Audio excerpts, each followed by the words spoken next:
آج ہی اپنے رب کو منا لو، زندگی کا بھروسہ نہیں ہے۔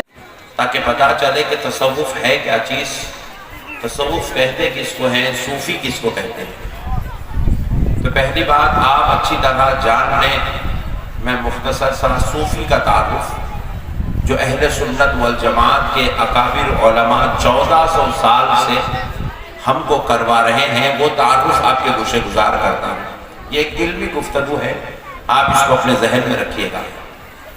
اکثر آج مارکیٹ میں دیکھا جا رہا ہے، کوئی آدمی جو ہے اپنی داڑھی بالکل چھوٹی کر لیتا ہے اور اپنے زلف بہت بڑے کر لیتا ہے کندھوں تک، بلکہ کندھوں سے بھی نیچے چھوڑ لیتا ہے، اور ہاتھ میں 4 5 6 انگوٹیاں پہن لیتا ہے، اور پھر لیفٹ ہینڈ میں ایک زبردست بڑا جو ہے سیگار یا سگریٹ بھی رکھ لیتا ہے، اور پھر ایک ہرے رنگ کی یا پیلے رنگ کی یا اودے رنگ کی یا نیلے رنگ کی ایک ٹوپی بھی پہن لیتا ہے، اور اس کے بعد جو ہے بیٹھ جاتا ہے گدی ڈال کے، ایک ٹیکا لگا کے، اور اس کے بعد وہ عرش معلیٰ کی باتیں کرتا ہے، اتنی اوپر کی باتیں کرتا ہے جتنی اوپر کبھی انسان سوچا بھی نہیں، انہیں ماں کی باتیں کرتا ہے، اور پھر انہیں اپنی کرامتوں کا ذکر کرتے رہتا ہے، میری کرامت سے اس کی بیماری دور ہو گئی، میری دعا سے اس کے بچے ہو گئے، میں دعا کر دیا تو انہیں مر رہا تھا پھر بچ گیا، میں دعا لے کے نکلا انہیں میری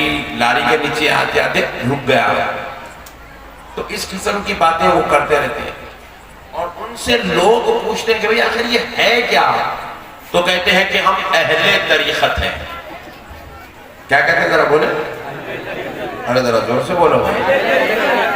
جب سے دیکھ کر وہ بیچارے انہوں پکار کے انہوں ٹھنڈے پڑ گئے، ناظم صاحب بول کے انہوں ٹھنڈے پڑ گئے، اب میری باری آئی ہے، اب میں بھی تم لوگوں کو دیکھ کے ٹھنڈا پڑ جا رہا ہوں۔ تم لوگ اتنے خطرناک لوگ گھور کے دیکھ رہے ہیں، نہ کچھ سننے کے موڑ میں دیکھ رہے ہیں، نہ کچھ ایسا دکھ رہا، کچھ شو چل رہا، شو دیکھنے کے واسطے ہے تو IPL کا میچ دیکھ رہے ہیں جیسا دکھ رہا تم لوگ۔ ارے بھائی ذرا کچھ تو بولو رے بڑے بھائی، سبحان اللہ بولو، ماشاءاللہ۔ نہیں سمجھ میں آیا تو نہیں سمجھ میں آیا بولو، تمہاری بنگالی زبان میں سمجھانے کی کوشش کرتا ہوں۔ سمجھ میں آ رہا میں کیا بول رہا ہوں؟ ایسا میں جو ابھی ایک جلوہ دکھایا وہ سب دیکھیں نہیں آپ لوگاں بھی، ایسا انگوٹیاں، زلفاں بڑے بڑے، داڑھی چھوٹی، منہ میں گٹکا، ہاتھ میں سیگار، سگریٹ اور چھو، لائے 2100 روپے۔ بولے بھائی ایسے کون ہے کیا ہے؟ بولے پیر صاحب ہمارے آقا، بولے پیر صاحب سرکار۔ بولے کیا کرتے ہیں سرکار آپ کو؟ بولے وہ بہت بڑے اللہ کے ولی ہے، کرامت کا ہے۔ یاد رکھیے نہ زلفاں چھوڑنے کا نام تصوف ہے، نہ داڑھی کاٹنے کا نام تصوف ہے، نہ اگربتیاں پھونکنے جلانے عود ڈالنے کا نام تصوف ہے، نہ ہرے اودے نیلے پیلے صدریاں ٹوپیاں کالے دھاگے لال ناڑے گلوں میں بن لینے کا نام تصوف ہے۔ تصوف سے کروڑوں میل دور تک یہ حلیے کا کوئی تعلق نہیں ہے، تصوف 5 وقت کی نماز پڑھنے کا نام ہے۔ سامنے آ جاؤ جذباتی پٹھین لوگ یہ تھا سامنے والے پورے ٹھنڈے لوگ ہیں، ان لوگ کوئی نہ بیکار لوگ ہیں، یہ سائیڈ والے اچھے ہیں بیچارے، 4 ہیں مگر 400 پہ بھاری دکھ رہے ہیں۔ ذرا تم لوگوں بھی سبحان اللہ بولو۔ تصوف 5 وقت کی نماز بجماعت پڑھنے کا نام ہے، تصوف پیارے مصطفیٰ کی ایک ایک سنت کو ادا کرنے کا نام ہے، تصوف میرے نبی کے بتائے ہوئے طریقے کو اپنی نفس و حوث سے زیادہ محبت کرنے کا نام ہے، نبی کے طریقے پر چلنے کا نام تصوف ہے۔ اب آپ میں سے اگر کوئی آدمی جو ہے یہ کہتا ہے کہ میں اہل طریقت ہوں اور نماز نہیں پڑھتا، کہتا ہے کہ میں اولیاء اللہ کے طریقے پر چل رہا ہوں اور فرائض و واجبات کا لحاظ نہیں رکھتا، تو وہ اس زمانے کا مودی سے بھی بڑا جھوٹا ہے۔ نہیں بات سمجھ میں آئی نا؟ جھوٹا ہے۔ کوئی آدمی نبی کے طریقے کو چھوڑ کر اہل طریقت نہیں ہو سکتا۔ کوئی آدمی نبی کی شریعت کو پامال کر کے، نبی کی شریعت کی بے حرمتی کر کے، نبی کی شریعت کی عزت ختم کر کے وہ یہ کہتا ہے کہ میں غوث و خالق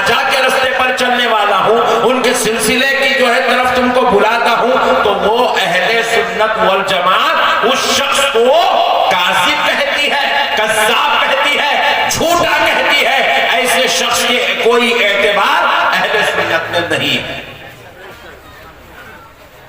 میرے پیارے بزرگ اور دوستو، اہل تصوف کیسے ہوتے ہیں ذرا یہ دیکھ لیجیے، ایک جھلک دکھاتا ہوں۔ داتا گنج بخش علی حجویری رضی اللہ تعالیٰ عنہ سلسلہ جنیدیہ کے بہت بڑے بزرگ گزرے۔ داتا گنج بخش علی حجویری رحمت اللہ علیہ اپنی ایک کتاب لکھتے ہیں کشف المحجوب۔ صوفیہ کے پاس یہ کتاب بہت بڑے معنی رکھتی ہے۔ اہل تصوف اس کتاب کا بار بار بار بار بار بار مطالعہ کرتے ہیں اور اس کے مطابق اپنی زندگی کو گزارنے کی کوشش کرتے ہیں۔ سرکار داتا گنج بخش علی حجویری رحمت اللہ علیہ اپنی کتاب کشف المحجوب میں ایک بزرگ کا ایک واقعہ نقل کرتے ہیں کہ ایک بزرگ کے پاس ان کا دوست آیا ملاقات کے لیے، تو بزرگ کیا کرے، اپنے دوست کو بہترین دعوت کرے، اس کی اچھی ضیافت کرے، عالیشان لذیذ اصلی گھی کا کھانا پکا کے اس کو کھلائے۔ تو جب وہ گھی کا کھانا کھائے تو جب ہاتھ دھونے لگے تو ہاتھ پر گھی کی چکناہٹ محسوس ہوئی۔ تو بزرگ نے کہا کہ بھئی آپ کو دیوار کے اوپر اپنا ہاتھ مل لیجئے۔ تو پہلے کی دیواریں مٹی کی دیواریں ہوا کرتی تھی، تو مٹی کی دیوار پہ وہ بزرگ کیا کرے، اپنا ہاتھ جو مل لیے۔ یہ میزبان، یہ ولی اللہ کے بولنے پر اپنا ہاتھ وہ دیوار کے اوپر مل لیے، مہمان مل لیے میزبان کے بولنے پر۔ ملنے کے بعد مٹی لگ گئی، پھر پانی ڈالے گا، چکناہٹ صاف ہو گئی۔ انہوں تو ہاتھ دھلا دیا اپنے مہمان کا، مہمان ہاتھ دھو لیے، قصہ ختم ہو گیا۔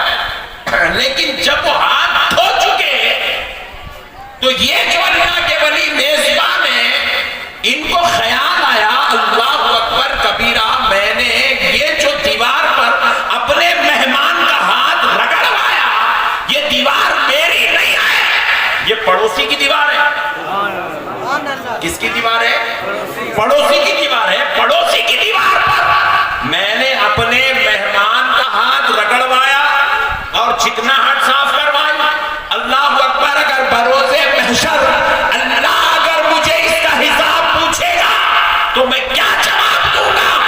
اس بات کو لے کر اس وقت سے لے کر انتقال فرمائے جانے تک تقریباً 40 سال وہ بزرگ اس ادا پہ اللہ کی بارگاہ میں توبہ کرتے، اللہ کی بارگاہ میں ذرا زور سے بولیے اور ذرا زور سے بولیے، توبہ کرتے رہے، پوری زندگی توبہ کرتے رہے۔ کیوں توبہ کیے؟ کیونکہ اللہ اگر اس کا حساب پوچھے گا تو کیا جواب دوں گا؟ اس کو کہتے ہیں صوفی، اس کو کہتے ہیں ذرا زور سے بولو، صوفی کے دل میں خوف خدا ہوتا ہے۔ صوفی مخلوق کے بیچ میں رہتا ہے مگر خوف اللہ کا ہوتا ہے۔ صوفی مخلوق کا لحاظ رکھتا ہے، اللہ کی نافرمانی نہیں کرتا اور اللہ کے بندوں کی دل آزاری نہیں کرتا۔ صوفی اللہ والا ایسا ہوتا ہے کہ جو اس کے در پہ آ جائے وہ خوش ہو کے جاتا ہے، مایوس ہو کے نہیں جاتا، تکلیف لے کے نہیں جاتا، شرمندہ ہو کے نہیں جاتا، اذیت لے کر نہیں جاتا، اس کی دعائیں لے کر جاتا ہے، اس سے انعام لے کر جاتا ہے۔ صوفی اس کو فضل اور رحمت کی دعائیں دے کر بھیجتا ہے، کرم و عطا کی نوازشات کا مالا مال کر کے بھیجتا ہے۔ تو اسی لیے فرمایا جاتا ہے کہ اللہ تبارک و تعالیٰ نے اہل شریعت اور اہل طریقت کے لیے قانون الگ الگ بنائے ہیں۔ اہل شریعت کے لیے پہلا قانون ہے طہارت ہونا۔ کیا ہونا؟ ذرا دور سے بولو، طہارت ہونا۔ اہل شریعت کے لیے پہلا قانون کیا ہے؟ اور ذرا زور سے، طہارت ہونا۔ طہارت کے بغیر نہ آپ وضو کر سکتے، طہارت کے بغیر نہ آپ نماز پڑھ سکتے، طہارت کے بغیر نہ آپ ذکر کر سکتے، طہارت کے بغیر نہ آپ حج کر سکتے، طہارت کے بغیر نہ تلاوت قرآن کر سکتے، طہارت کے بغیر نہ کعبے کا طواف کر سکتے، طہارت کے بغیر نہ مسجد میں داخل ہو سکتے، طہارت کے بغیر نہ زیارت مزار رسول کر سکتے، کچھ بھی نہیں کر سکتے۔ سارے کاموں کا دار و مدار طہارت ہے۔ فرمایا اہل شریعت کے نزدیک تمام امور کا دار و مدار طہارت پر ٹکا ہے، اور اہل طریقت کے نزدیک تمام کاموں کا دار و مدار اخلاق پر ٹکا ہوا ہے۔ کیا ہے سب سے پہلی چیز؟ ذرا زور سے بولیے. نہیں تہلو نہیں ہے, تھوڑا اور زور سے. یہ اہل طریقت کے نزدیک سب سے پہلی چیز اخلاق ہے. اسی لیے اللہ تعالیٰ قرآن پاک میں کیا فرمایا, اِنَّكَ لَعَلَىٰ خُلُقٍ عَظِيمٍ. اپنے نبی کی تعریف کرتے ہوئے رب کہہ رہا ہے بے شک اے حبیب آپ کے اخلاق بہت ہی اعلیٰ ہے, آپ بڑے اخلاق والے ہیں. حضرت عائشہ رضی اللہ تعالی عنہ رسول اللہ صلی اللہ علیہ وسلم کے حجرِ اقدس میں ہیں. حضرت جابر رضی اللہ عنہ در اقدس پہ تشریف لائے اور آواز دینے لگے یا رسول اللہ یا رسول اللہ. تو حضرت نبی پاک علیہ السلام اس وقت حجرِ اقدس پہ نہیں تھے. تو حضرت عائشہ نے کہا کون ہے یہ, اپنے نبی کو آپ جو ہے چاہتے ہو کہ ان سے کچھ بات کرے؟ کہاں ہے ام المومنین, میں جابر ہوں, میں اپنے نبی سے بات کرنا چاہتا ہوں. حضرت عائشہ نے کہا جابر اس وقت اللہ کے رسول اپنے مکان پر نہیں ہے, رحمت عالم اپنے حجرِ اقدس میں نہیں ہے, وہ کسی کام سے باہر گئے ہوئے ہیں. تو کہا ام المومنین آپ سے ایک سوال کرتا ہوں, کیا آپ جواب دیں گی؟ تو حضرت ام المومنین نے کہا فرمائیے کیا سوال ہے, آپ کے سوال کا ضرور جواب دیا جائے گا. تو حضرت جابر نے سوال کیا ام المومنین ذرا یہ تو بتلا دیں نبی مکرم صلی اللہ علیہ وسلم کے اخلاق کیا ہیں, حضور کے اخلاق کیا ہیں, حضور کے اخلاق کیا ہیں؟ تو حضرت ام المومنین عائشہ رضی اللہ تعالی عنہا نے جواب دیا اے جابر کیا تم نے قرآن نہیں پڑھا, کیا تم نے قرآن نہیں پڑھا؟ تو حضرت جابر نے کہا اے ام المومنین میں نے بار بار قرآن پڑھا ہے. تو کہا سن لو, جو کچھ قرآن پاک میں لکھا ہوا ہے وہی تو اخلاق مصطفیٰ ہے, وہی تو پیارے نبی کے اخلاق ہے. اللہ اکبر کبیرہ. اب اس اخلاق حسنہ کس کو اخلاق مصطفیٰ کیا ہے؟ قرآن مکرم میں جو کچھ لکھا ہے وہ میرے نبی کے اخلاق ہے. اب قرآن میں کیا لکھا ہے اور میرے نبی کے اخلاق کیا ہے اس کی ایک جھلک آپ کو دیتا ہوں. شرط یہ ہے اس کو آپ تصوف کا ایک تحفہ سمجھ کر اپنے دل میں بسا لیں اور کل سے عمل کرنا شروع کر دیں. کریں گے انشاءاللہ. اللہ تعالیٰ قرآن پاک میں ارشاد فرماتا ہے وَإِذَا خَاطَبَهُمُ الْجَاهِلُونَ قَالُوا سَلَامًا.